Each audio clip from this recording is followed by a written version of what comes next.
Thank you very much. አመሰግናለሁ።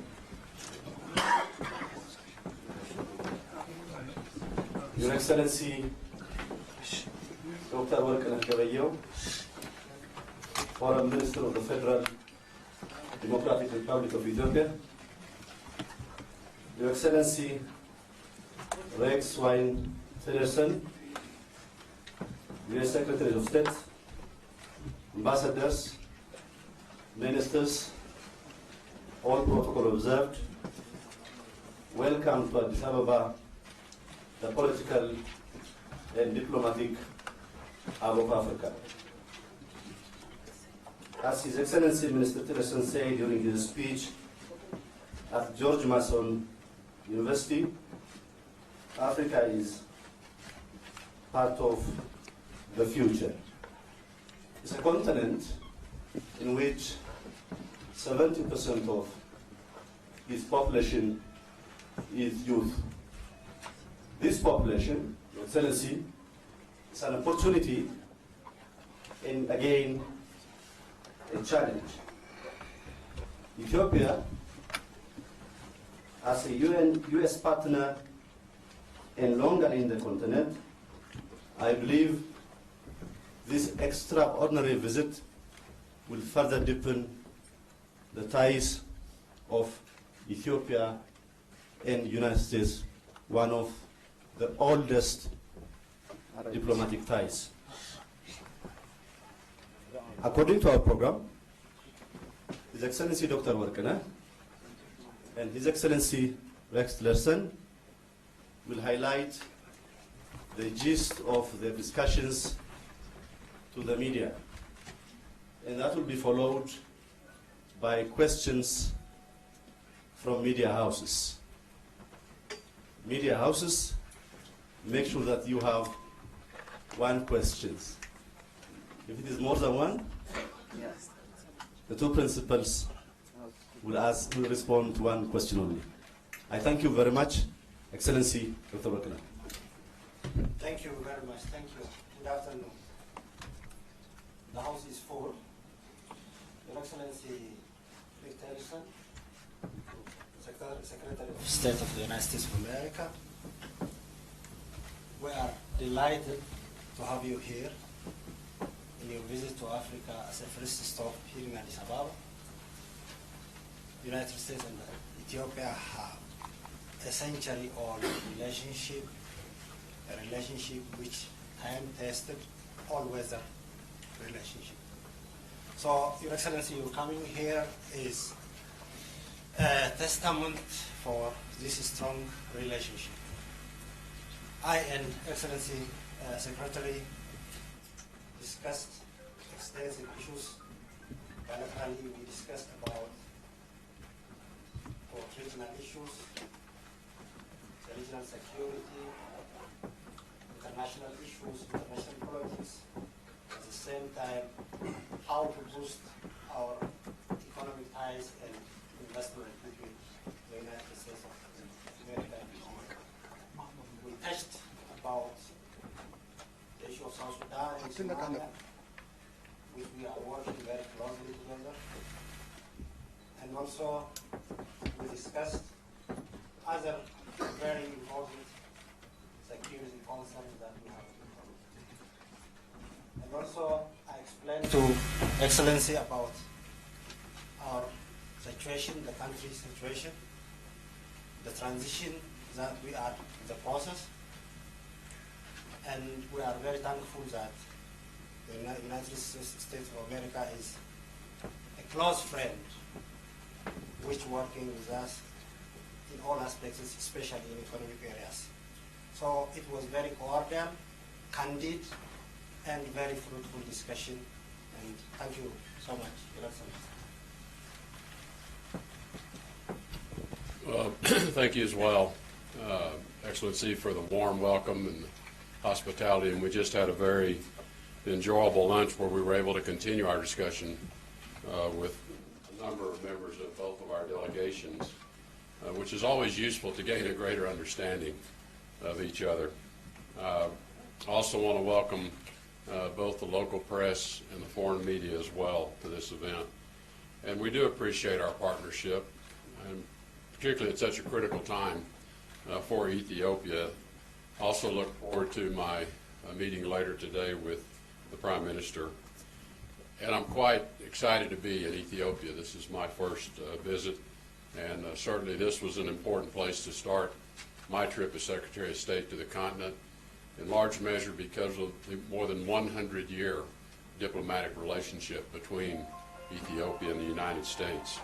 It's been an enduring relationship, as the Foreign Minister described it, an all-weather relationship that even when storm clouds gather, we remain friends and have always worked through challenges together. Also want to acknowledge again today, this being International Women's Day, and an opportunity to recognize and celebrate the social, economic, cultural, and political achievements of women across the world, and note the role of women in Ethiopia in promoting economic growth as well. It's quite evident the prominence that women already occupy in government, but in economics as well, strengthening the rule of law, the important role they play in human rights, and building and strengthening a civil society that will thrive. As I indicated, the United States and Ethiopia are longstanding partners. I was glad to have the opportunity to exchange views with the Foreign Minister on many areas of mutual interest that we share. We recognize and share concerns expressed by the government about incidents of violence and loss of life. We do firmly believe the answer is greater freedom for people, not less. We recognize the transition that is underway in Ethiopia, the first ever voluntary transfer of power. And I view this as a very positive symbol of the strength of this very young democracy in Ethiopia, a peaceful transition of power. Given recent events, the United States has expressed our concerns with the government's decision to impose another state of emergency because it does put restrictions on fundamental rights like assembly and expression. We also discussed in our exchange the importance of ensuring that security forces remain disciplined in maintaining law and order, preventing violence. They have a very difficult challenge on their hand. This tests their own discipline as well. We firmly believe that democratic reform, economic growth, and lasting stability are best addressed through an inclusive political process rather than through the imposition of restrictions. And we encourage the Ethiopian people as well to maintain patience, maintain support for your government through this change, through this transition, but also in pursuing this journey of democracy, which takes time and effort. Democracy is not easy. It takes a lot of work.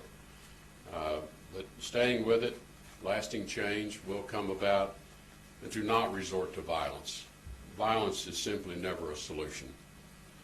I was able to raise these concerns because of this very, very strong relationship that exists between Ethiopia and the United States, and we share so many values as partners. We want Ethiopia as a country to succeed and prosper, and we're confident that they will succeed and prosper, providing many, many economic benefits, not just for the Ethiopian people, but for the neighboring countries in Africa, and ultimately for U.S. business interests as well.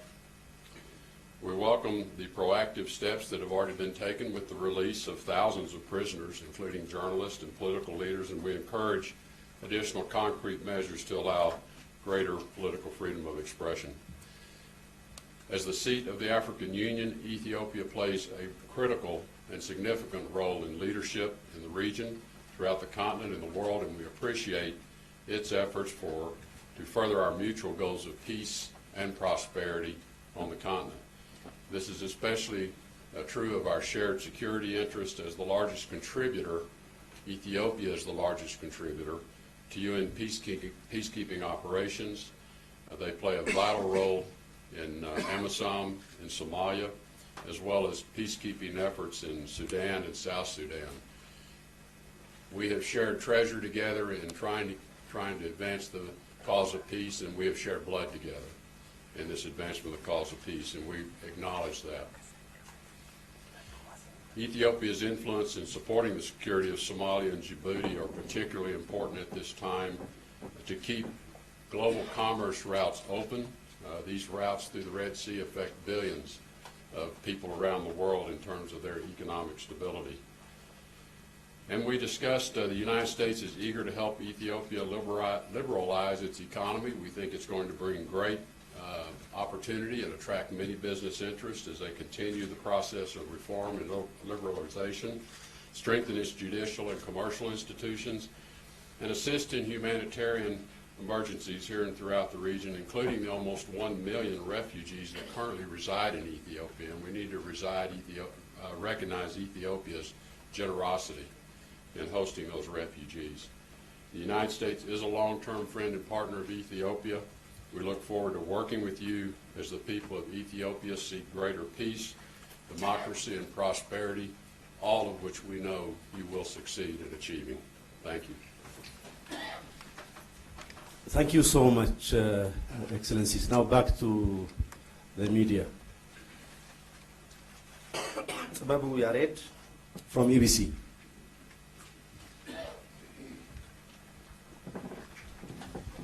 Thank you very much. Thank you very much. I'm Babu from EBC. My question goes to Your Excellency, Mr. Tillerson. What is the purpose and, of course, the implication of your visit to Ethiopia at this particular time? Thank you. Well, as I indicated, this is a very, very long-standing relationship, more than 100 years. Ethiopia is a large population country. They are an important security partner in the areas that I've already touched upon. And we also see Ethiopia's journey towards democracy. I think 27 years now, which is a long time, but it's a young democracy. And as I indicated, democracies are challenging. It's not easy to take a country forward as a democracy. And so we're here also to support Ethiopia's journey towards democratic society and institutions. But importantly also to have an exchange on additional steps that could be taken. What else can the U.S. do to be supportive and helpful of Ethiopia's economic development? Ethiopia has a vibrant economy, but there's a lot of potential that is yet to be realized in Ethiopia's economy. And we think there are great opportunities for U.S. private sector engagement in supporting economic growth, creating jobs for these many millions of young people who are working hard, getting an education in school. Now they want to have their opportunity for a future themselves. And so we want to be a part of that and hope to be a part of that. So there are so many touch points where we share a common interest of security, stability for the region, which affects our security, but also affects global security, and then opportunities for economic prosperity. And that's the purpose of the trip, is for us to better understand how do we work together as partners to achieve what are really common aspirations. Next question, Sisai Ubishet, Afro FM. I'm trying to meet gender parity. Thank you very much. My question also goes to Secretary Tillerson. You came during the time of the second state of emergency in Ethiopia, and what is your opinion towards the state of emergency as many nations are working on that, and how is the U.S. following the current political situation in Ethiopia, and what role does it want to play?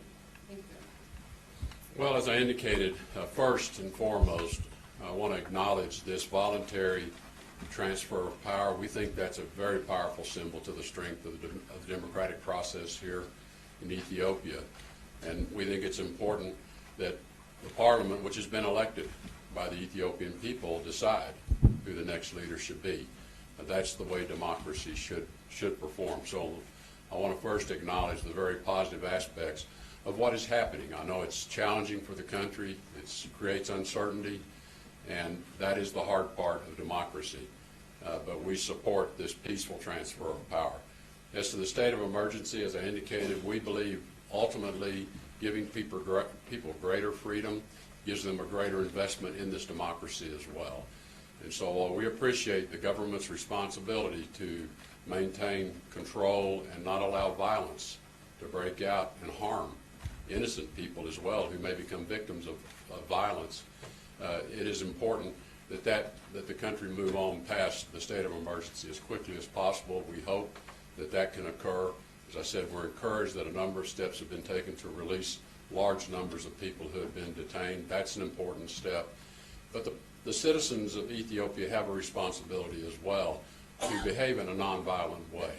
And we hope the government allows that nonviolent expression to take place. This is all part of understanding how to best serve the citizens of Ethiopia. Thank you very much.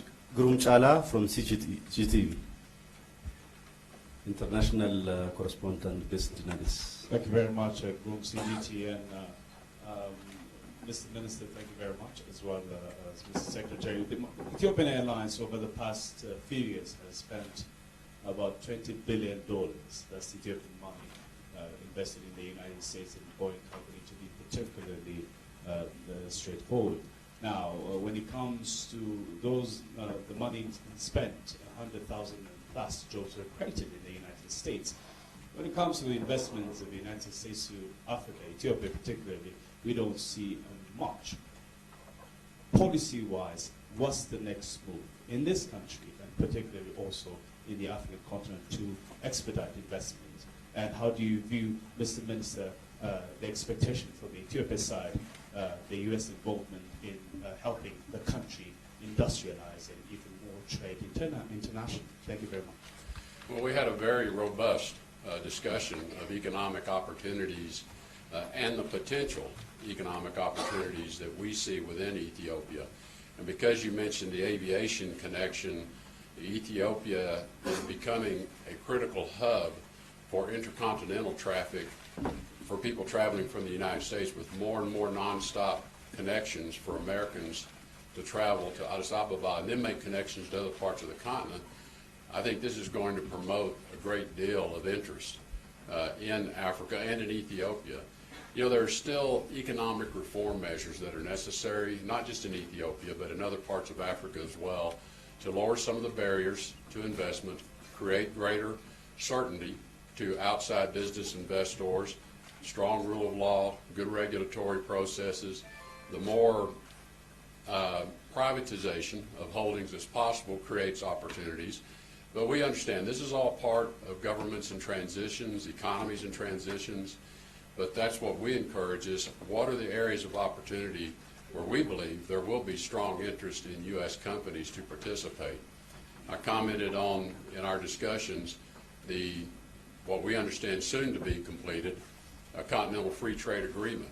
And we believe stimulating intracontinental economic activity and trade from countries on the continent is actually going to create even more opportunity for inbound foreign investment, and certainly U.S. business interest in wanting to be a part of the intracontinental trading system as well. Similarly, with the Civil Aviation Agreement that's being negotiated through the African Union, that once again is going to just tie the continent more closely together, more efficiently. All of these are very positive conditions for outside businesses to want to participate and be a part of. So I think a number of very positive steps are being taken. And I think it's really ensuring that American businessmen and investors understand what are the opportunities here. And we had discussions about how to do that as well. Recently creating an American Chamber of Commerce, Ethiopian Chamber of Commerce partnership is going to be very important to exposing American businesses to the opportunities here. So I think there's a lot of it in front of us yet to come. And as the conditions are created and some of these pieces come into place, I think American business and private sector interest is going to grow in Ethiopia. Yeah, as Secretary has said, that the issue of investment and trade is also one of the agendas that we have discussed with Secretary Tillerson.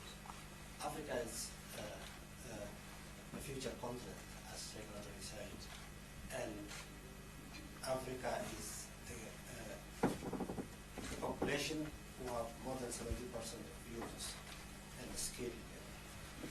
So coming to Africa is, by all measurements, will benefit the business and the investment of America. So we are expecting more investors to come to Ethiopia and Africa. We are expecting more business from here to United States of America and from America to Ethiopia. Ethiopian Airlines is one of the largest airlines who have the largest passengers from here, from Africa to the United States of America and vice versa. This trade relationship will continue, and we hope that this visit also assist a lot to this boosting this investment in trade. Last question, Kylie Atwood, CBS. Thank you. Secretary Tillerson, I want to pivot to North Korea for a minute with you. South Korea now says that Kim Jong-un is willing to negotiate with the U.S. on abandoning his nuclear program. You said that you are listening to North Korea, and you said that the message from them will come very explicitly. Is this the message that you needed to hear? And are you worried that the South Koreans are overeager? Can the U.S. now commit to negotiations with North Korea? And I have to ask you one more question about Russia. Only one question. I got cut off last time. Can I ask one more? Thank you. Russian Foreign Minister Lavrov is said to be here in Ethiopia at the same time as you, and the Russian embassy says he's actually staying at this same hotel.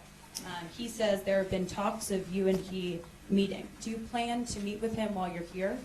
And if not, what does that say about U.S. diplomacy? That you refuse an opportunity to meet face-to-face to express U.S. frustrations over Russia's continued military campaign in Syria? Thank you. I think there's 5 or 6 I'm questions. sorry, but we had to do it. First, with respect to North Korea, I think as President Trump has indicated, potentially positive signals coming from North Korea by way of their intra-Korean dialogue with South Korea. We maintain very, very close communication with President Moon of the Republic of Korea. They're keeping us well informed of their meetings, the content of those meetings and the nature of those meetings. And we're providing them input as well. In terms of direct talks with the United States, and you asked negotiations, and we're a long ways from negotiations. I think we just need to be very clear-eyed and realistic about it. I think the first step, and I've said this before, is to have talks, have some kind of talks about talks, because I don't know yet until we are able to meet ourselves face-to-face with representatives of North Korea, whether the conditions are right to even begin thinking about negotiations. And that's kind of the current state of play. With respect to my meeting, Foreign Minister Lavrov, I've lost track of how many meetings he and I had last year. So any notion of us rejecting diplomatic engagement is really silly. That's just silly. We have had extensive negotiations, contact, dialogue. We have strategic dialogues. We have a number of mechanisms by which we talk to one another. I was unaware Foreign Minister Lavrov was going to be here at the same time I was until a couple of days ago, and I'm unaware of any outreach to want to meet until I was on my way over here. My schedule's largely set, so if it doesn't work out here, he and I see each other often around the world, and we have each other's telephone numbers, and we do use them. I thank you, Excellencies. Thank you, media houses.